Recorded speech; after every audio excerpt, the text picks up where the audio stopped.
Today, we are reviewing Chapter 303 of Blue Lock.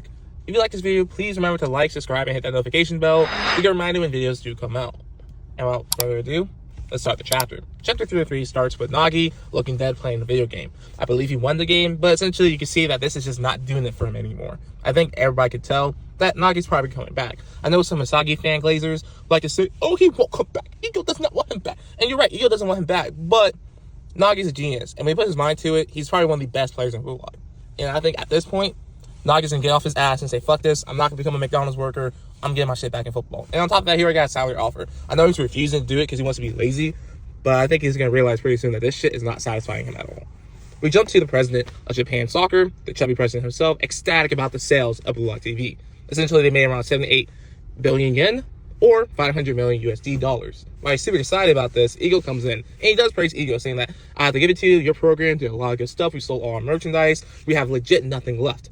But I'm still not happy with you. You got rid of the genius Nagi, one of the fan favorite characters, the McDonald's genius himself. You need to get his ass back, Ego. And Ego said, no, I'm not doing that shit.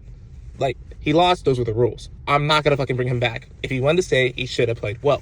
We jump to Henri with Reina and Sagi on one side and Oliver, IQ, and Sendo on one side during a press conference. She essentially is explaining how the Blue Lock program went down, that they had 300 strikers and they narrowed it down to 35 after 2 selections. Then, to survive the program, essentially they had to go against the U20 team and win, which they did.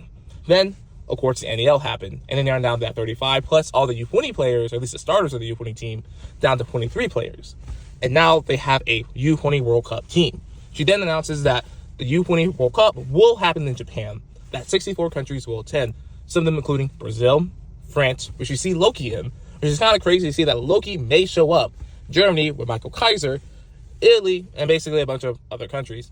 We also confirmed that essentially that we will see the new Gen 11, all the players during this U20 World Cup, which again is a pretty big deal to see, because while we've only seen 3 so far, we still have another, what, I think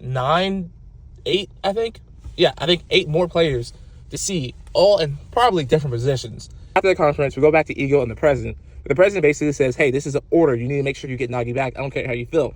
And Ego's like, then fire me. I don't care. We don't need Nagi. I'm the god of Blue Lock. Sorry, but I'm the reason why this program does well. So, the chubby president, instead of firing him at that moment, says, all right, I'll make a deal with you. Okay?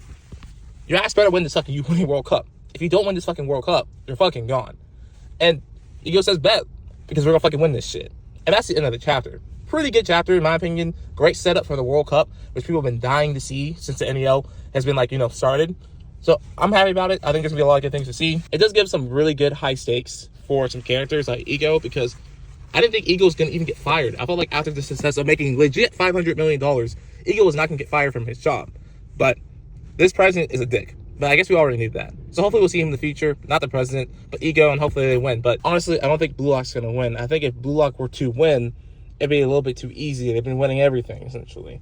So, but now it comes down to, if they don't win, we may lose Ego. But hey, I bet Nagi fans are going to be hating on that, because essentially that may mean Nagi may come back. Anyway, that is the chapter. Please remember to like, subscribe, and share this with a couple friends. Thanks.